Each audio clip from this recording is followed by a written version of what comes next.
ఒకసారి పట్టుకో, ఒకసారి పట్టుకో. రావట్లే, నాకు ఇచ్చి నుంచి ఉన్నాడు.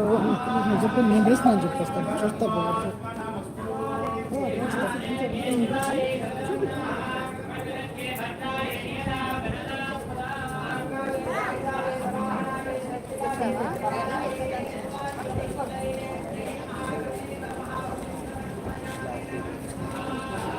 డాడీ పిలుస్తున్నాడు. సరే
అందరూ చెప్పండమ్మా. సర్వమంగళ మాంగళ్యే శివే సర్వార్థ సాధకే శరణ్యే త్ర్యంబకే గౌరీ నారాయణే నమోస్తుతే.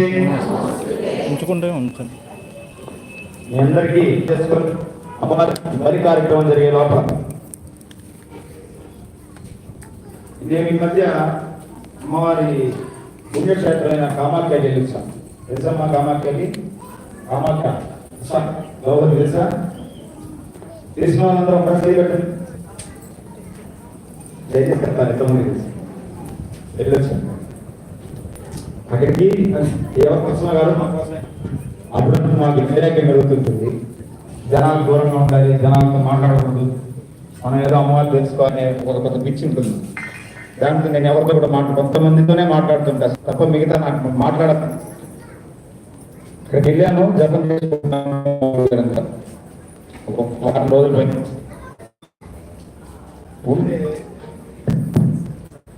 ఇక్కడి నుంచి ఆంధ్ర తెలంగాణ తెలుగు వాళ్ళు ఏదో అక్కడ ఏదో చేస్తే ఏదేదో వచ్చేస్తుందని ఎవరో కొంతమంది మూర్ఖులు అమ్మవారిని అన్యాయంగా ఆమెను అడ్డం పెట్టుకొని జనాన్ని పిచ్చి వాళ్ళు చేస్తూ వాళ్ళ దగ్గర లక్షలు, 2 లక్షలు, 3 లక్షలు తీసుకొని వాళ్ళని అక్కడికి తీసుకెళ్ళి వాడికి శాస్త్రం తెలియదు చేయించుకుంటున్నాం. ఇలా అన్యాయంగా అధర్మంగా అమ్మవారి భక్తులను మోసం చేస్తున్నారు. అక్కడైనా కానీ ఇక్కడ కూడా చాలా చోట్ల జరుగుతుంది. ఇదంతా ఎందుకు జరుగుతుంది? మిగతా వాళ్ళకి బాగా వాడి కర్మ కాబట్టి వాడి దగ్గర పోయాడు, మనకి ఎవరి కర్మను అనిపించుకుంటాం. మేము ఆలోచించే ఈ కర్మ మీరు అనుభవించాలని మేము అన్నామంటే మా అమ్మవారి ఇంత విద్య ఇచ్చి, ఇంత జ్ఞానం ఇచ్చి